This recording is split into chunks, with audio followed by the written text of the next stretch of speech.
À Paris, la ville lumière et ses monuments tant enviés de par le monde. Ils sont nombreux et plus ou moins célèbres. Parmi eux se dresse au cœur du bois de Boulogne, la Villa Windsor.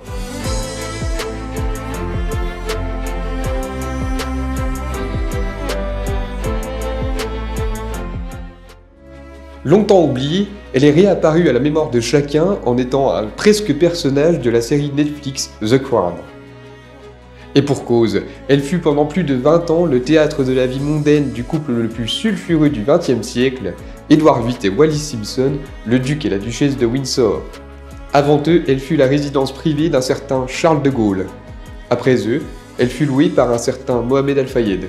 Le riche homme d'affaires égyptien, fanatique des Windsor, y vit un projet, l'offrir à son fils aîné Dodi et à sa petite amie Lady Di pour leur permettre de vivre leur histoire en toute discrétion. La villa s'apprête aujourd'hui à ouvrir au public et à s'inscrire dans la liste des nombreux musées parisiens. En vous plongeant dans le passé de ce monument, je vous invite à découvrir une histoire franco-britannique où le lion anglais est l'ami du coq français. 2 juin 1953. L'Angleterre est en fête. Sa toute jeune reine Elisabeth II s'apprête à être couronnée au cours d'une cérémonie retransmise en Eurovision. Le monde scrute religieusement sa télévision. Parmi les téléspectateurs, un duc et une duchesse qui, dans un salon parisien, ne manquent aucun détail. Il s'agit rien de moins que l'oncle de la souveraine, l'ancien roi d'Angleterre Édouard VIII et son épouse américaine Wallis Simpson. Pour le Royaume-Uni, ce sacre est l'avènement d'une nouvelle ère élisabéthaine. Cette année-là, pour le duc et la duchesse de Windsor, un nouvel avenir se dessine. Ils viennent de signer un bail de 25 ans à la mairie de Paris pour louer une villa située dans le bois de Boulogne. Cette villa, aux allures de demeure du 19e siècle, a pourtant été construite en 1928. Henri Liliaz, député des Basses-Pyrénées, avait obtenu le bail du terrain situé au numéro 4 de la route du champ d'entraînement pour y faire construire une résidence secondaire. Amoureux des courses hippiques, cette maison lui permettait d'aller facilement aux courses de l'hippodrome de Longchamp. Il confie alors les travaux à l'architecte Roger Bouvard. Avant de s'installer, Wallis revoit entièrement la décoration. Si elle doit vivre dans une nouvelle maison, elle met un point d'honneur à ce que l'intérieur reflète parfaitement ses goûts. Elle confie les travaux à Stéphane Boudin, directeur artistique de la prestigieuse maison Janssen. Le décorateur n'est pas un inconnu, il avait déjà pris en charge la décoration des appartements privés du couple au palais de Buckingham. Il met en œuvre une décoration XVIIIe siècle raffinée, offrant un écrin doré au souvenir du passé royal du duc. Car oui, Édouard fut roi. Il succéda à son père George V en janvier 1936. Mais ce grand amoureux des fêtes, de sa popularité et du libertinage était en fait un grand enfant, incapable de se soustraire à ses devoirs de monarque. Il fut surtout attaché aux éclats de la fonction. En plus de cela, il était en couple avec Wallis Simpson depuis 2 ans. Cette américaine aux mœurs légères, bientôt doublement divorcée, ne pouvait convenir à l'Angleterre victorienne des années 30. Le gouvernement et la famille royale finirent par poser un ultimatum à Édouard VIII. Entre la couronne et Wallis, il doit choisir. Ce fut donc Wallis. En décembre 1936, il abdique pour épouser sa bête d'Amérique. Aussitôt mariés, le duc et la duchesse de Windsor s'envolent pour l'Allemagne et rencontrent Adolf Hitler.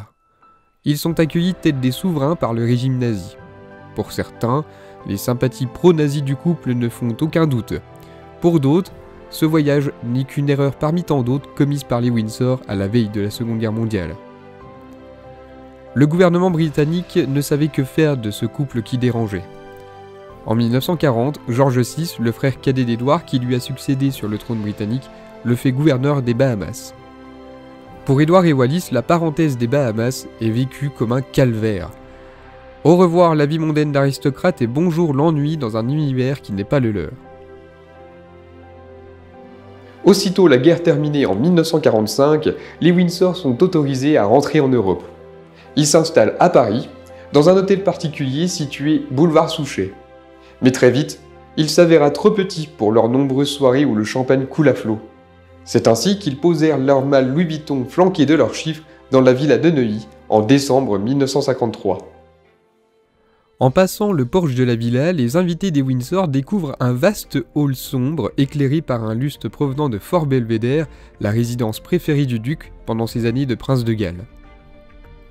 Le tout se trouve sous un plafond peint à la gloire des années de gouverneur des Bahamas d'Édouard, sa dernière fonction officielle. Depuis le balcon du premier étage, l'étendard de prince de Galles salue les visiteurs. Une fois passé le hall, les invités sont accueillis dans le grand salon. Outre un portrait de la reine Mary, la mère chérie d'Édouard, c'est surtout le bureau de l'abdication qui est mis en lumière au centre de la pièce. À droite du grand salon se trouve la bibliothèque dominée par un portrait de Wallis par Gerald Brockhurst. À gauche se trouve la salle à manger dont les murs sont peints de chinoiseries du XVIIIe siècle. Toutes les pièces sont décorées de meubles Louis XV et Louis XVI et de mobilier anglais du XVIIIe siècle où sont exposés quantité de bibelots et souvenirs de chacun. Les appartements privés ne sont pas en reste. Chacun dispose d'une chambre, d'un dressing et d'une salle de bain. Au sous-sol se trouvent les cuisines et une vaste chambre forte où Wallis renferme ses célèbres bijoux Cartier. Ce décor, digne d'un palais royal, est le théâtre de nombreuses soirées où le tout Paris se presse. Mais entretenir une telle demeure coûte cher. Édouard perçoit une rente allouée par le gouvernement britannique. Il est aussi à la tête d'une confortable fortune personnelle.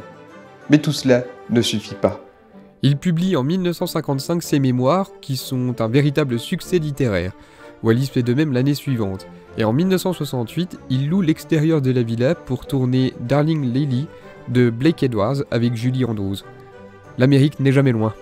Édouard accepte également ce tournage car le synopsis lui plaît.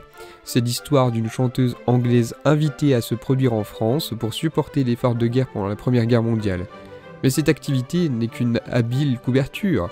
Lily est en fait une espionne allemande dont la mission consiste à jouer de ses charmes pour voler des secrets militaires.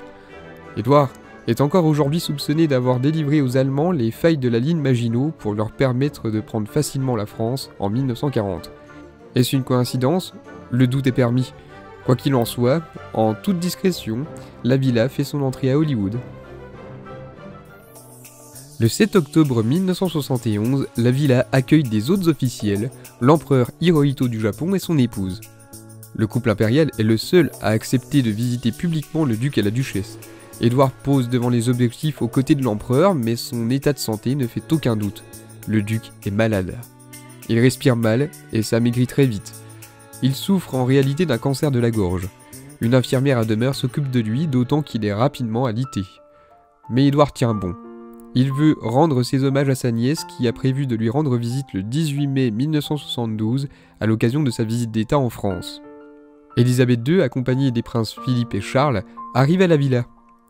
La reine est accueillie par la femme à l'origine de la crise de l'abdication qui a eu tant de conséquences sur sa destinée. Elle se rend dans la chambre du duc qui l'attend assis dans un fauteuil bien apprêté, les tuyaux qui le maintiennent en vie discrètement disséminés. L'entrevue ne dure que quelques minutes. Il se lève et s'incline devant sa reine. Elle descend ensuite boire un thé avec Wallis avant de repartir.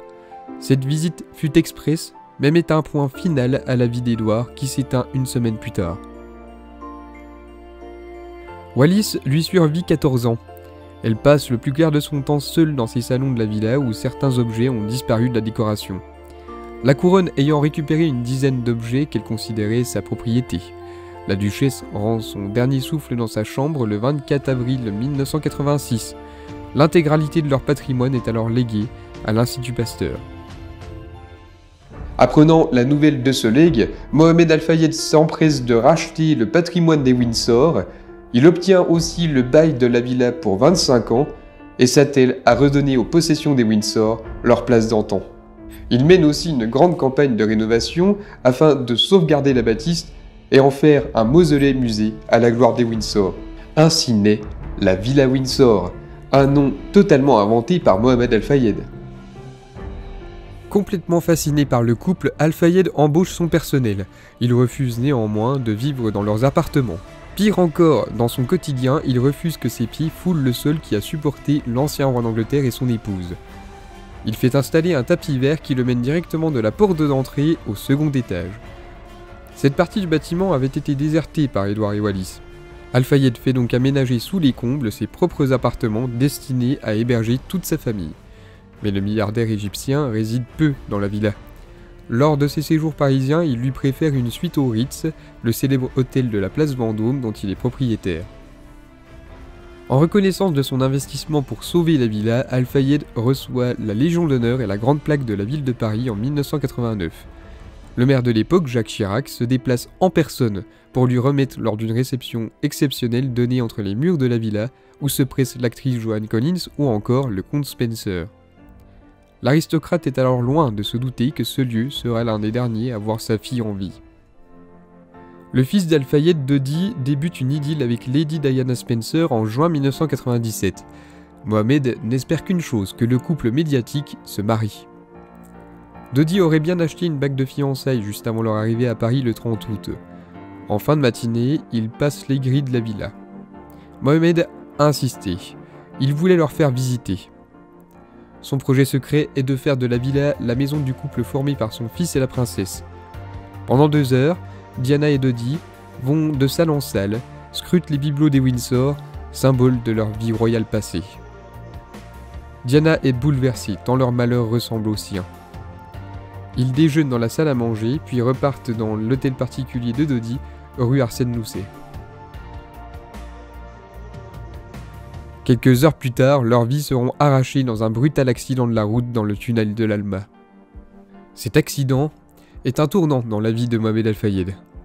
Il se débarrasse des affaires des Windsor lors d'une grande vente aux enchères à New York en février 1998 qui disperse à jamais ses trésors historiques. En souvenir de son fils, il commence par faire installer dans les jardins une copie de la statue des magasins Harrods qui représente le couple mais finit par abandonner le projet. En 2018, il décide de mettre fin à son bail, laissant la propriété vide d'habitants. Un autre locataire célèbre y a pourtant vécu avant Mohamed Al-Fayed et avant même les Windsor, le général de Gaulle.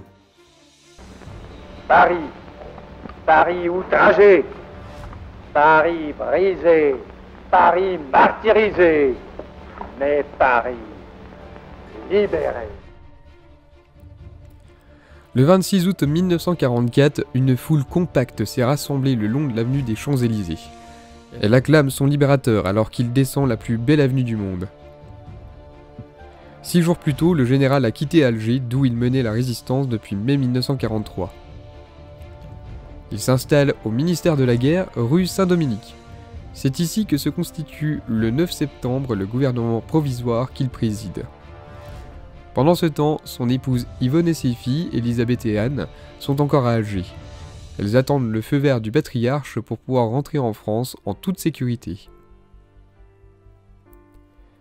Le 23 septembre, le trio féminin embarque à bord d'un avion militaire avant d'atterrir au Bourget.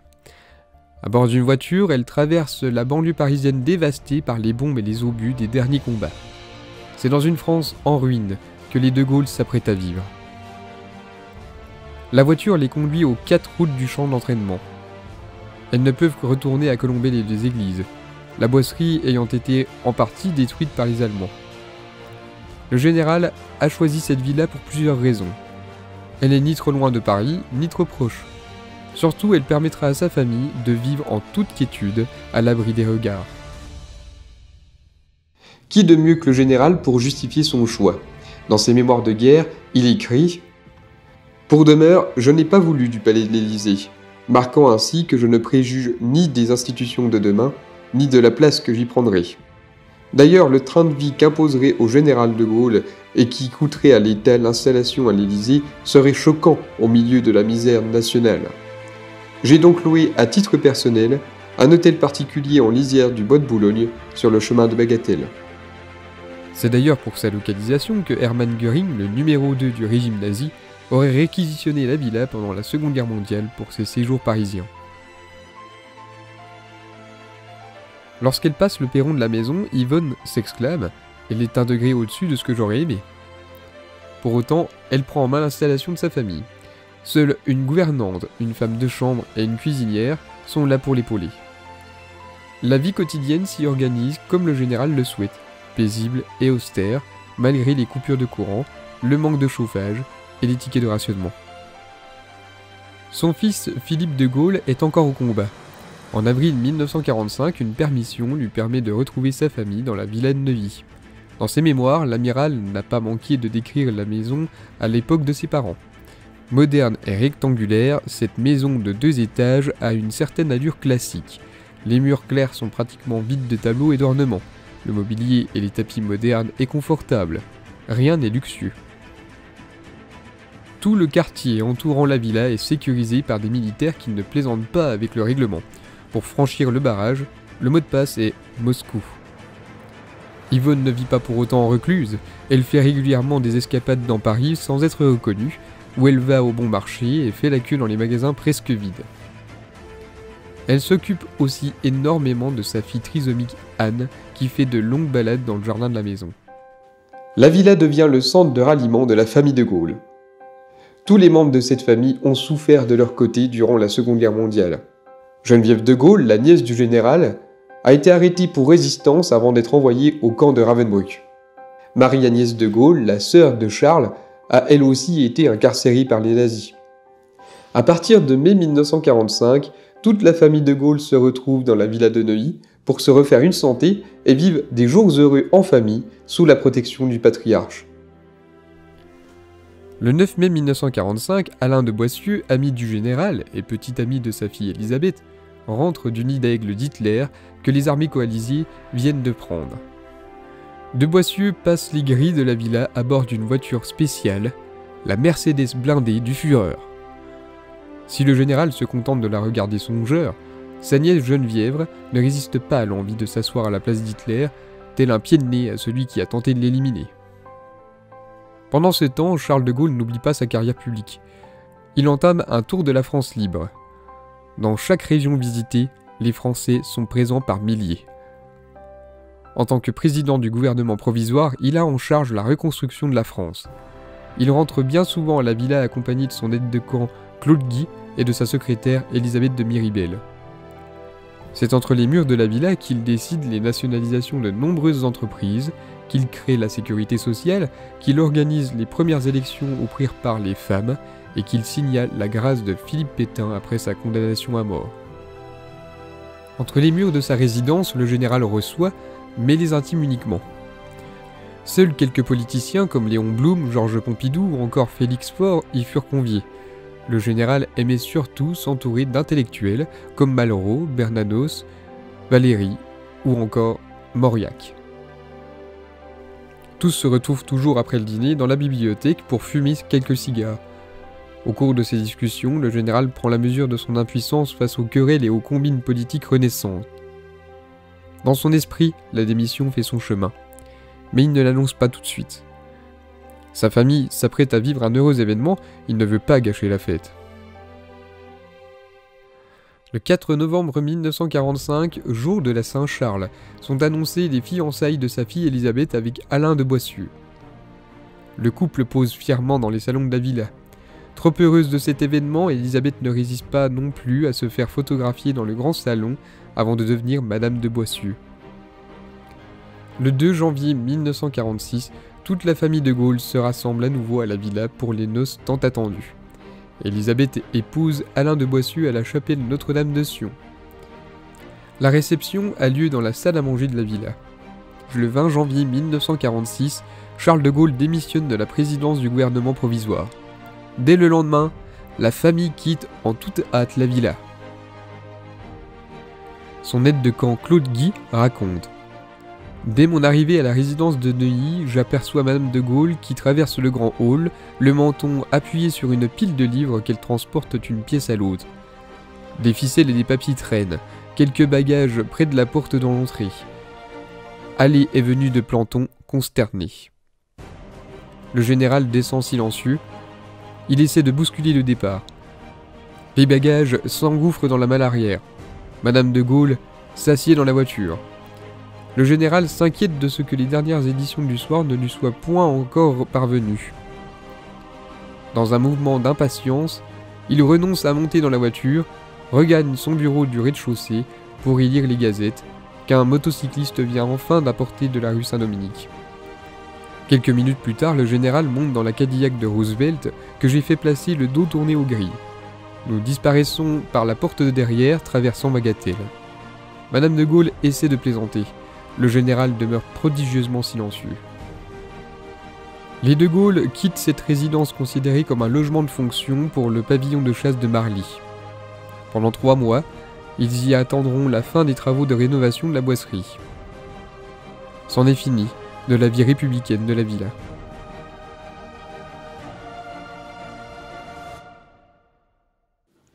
Le duc et la duchesse de Windsor, Elisabeth II, Charles de Gaulle, Mohamed Al-Fayed, Lady Diana Spencer. Tous ces personnages ont profondément marqué notre histoire. Ils ont en commun d'avoir eu le privilège de passer la porte d'une villa du Bois de Boulogne. Aujourd'hui, c'est cette histoire franco-britannique que la Fondation Mansart souhaite raconter. Depuis 2023, elle est en charge de la restauration de la bâtisse pour permettre à tout à chacun de découvrir de ses propres yeux les splendeurs de la Villa Windsor.